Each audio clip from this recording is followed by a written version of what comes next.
Bueno, bienvenido todo el mundo a The Sport. Hoy vamos a hacer unas series encuesta. Estamos aquí en el parque de Ciares, en Los Pericones.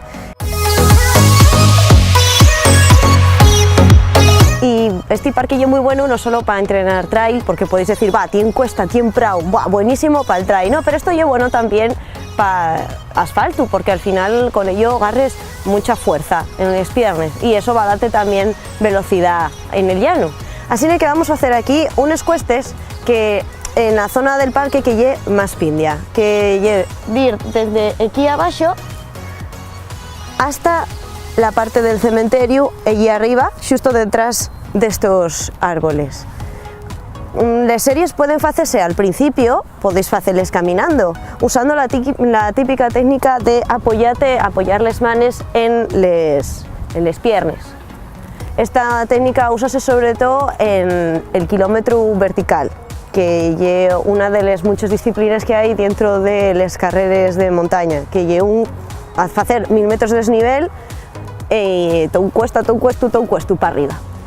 Así que vamos a ver qué tal nos salen estas series. ¿Cuántos recomiendo hacer? Pues como siempre digo, al principio unos poquitines, hacémosles caminando, trotando lo que podamos. ¿Cuántos?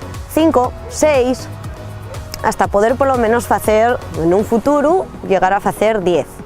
Vamos a hacerles en forma de lo que se llama farlek, y es decir, no llegamos a parar del todo. Cuando llegamos arriba, vayamos trotando suavino, recuperando pero sin llegar a parar. Vamos a ver cómo sale.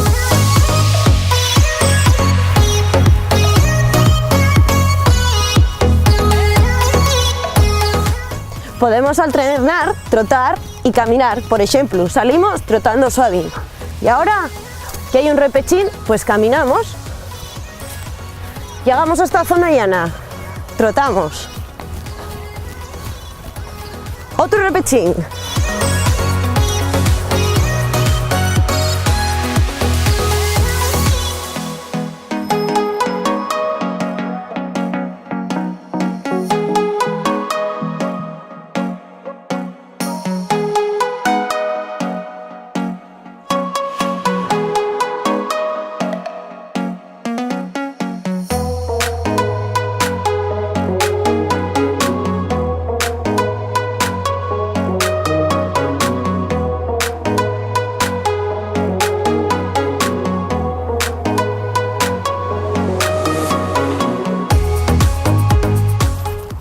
Bueno, que os presten estos cuestuques, a ver qué tal sale. Venga.